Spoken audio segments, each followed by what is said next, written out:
Nous voyons, mes bien-aimés, bonjour, frères et sœurs. Alors, c'est avec plaisir que nous nous retrouvons encore aujourd'hui pour nos moments d'exhortation. Paix dans vos maisons. Alors, nous voyons dans Matthieu chapitre 19, j'aime beaucoup cette petite conversation, cet échange entre le Seigneur Jésus-Christ et le jeune homme riche. Matthieu au chapitre 19.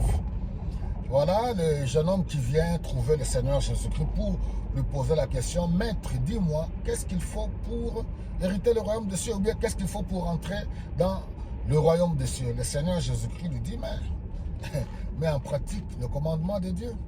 Fais ce que le commandement te demande. Il dit: oui, j'ai tout fait. Le Seigneur dit: oui, tu dois honorer ton père et ta mère, tu dois, voilà, ne pas tuer, ainsi de suite. Le jeune homme dit: oui, j'ai fait tout cela. Alors le Seigneur lui dit: va alors, vends tous tes biens et donne aux pauvres.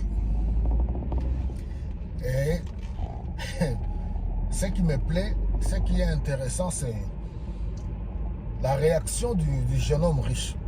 On nous dit qu'il devint tout triste. Il s'en alla tout triste et le débat était clos. C'est-à-dire que beaucoup de gens sont accros. Beaucoup de gens sont des idolâtres. Les richesses, les biens matériels, ce n'est pas de mauvaises choses. Mais lorsqu'on s'accroche à cela et cela prenne la place de Dieu, c'est là le danger. Alors on nous dit que le jeune homme s'en alla très triste. Alors, le Seigneur maintenant, les disciples étaient étonnés. Mais comment Jésus-Christ pouvait-il parler ainsi? Parce que Jésus-Christ lui dit: vous voyez, il est très difficile aux riches d'entrer dans le royaume des cieux. Il est très facile à un chameau de passer par le trou d'une aiguille qu'un riche d'entrer dans le royaume des cieux. Et même les disciples de Jésus-Christ étaient étonnés. Et chose impossible alors. Le Seigneur Jésus-Christ leur dit: non. Chose impossible aux hommes, mais possible à Dieu. Alors, moralité, nous devons comprendre que ce n'est pas du fait qu'on est pauvre qu'on va hériter le royaume des cieux. Loin de là. Ce n'est pas du fait qu'on soit riche que cela va nous empêcher à entrer dans le royaume des cieux. Non, non, non, non. Riche ou pauvre, lorsque nous donnons notre cœur au Seigneur et que Dieu est au centre de notre vie et que nous savons aimer Dieu, aimer notre semblable, nous savons partager ce que nous avons, que ce soit beaucoup ou peu, nous sommes dignes en ce moment-là par l'œuvre de Jésus-Christ à la croix de Golgotha.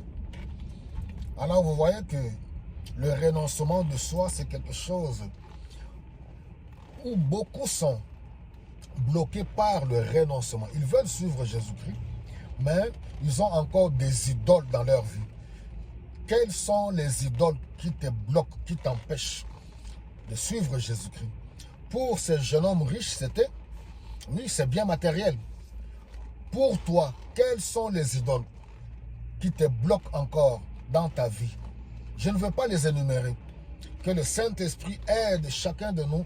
Quelles sont les idoles qui te bloquent encore de te consacrer totalement au Seigneur? Tu aimes le Seigneur Jésus-Christ, tu vas même à l'église.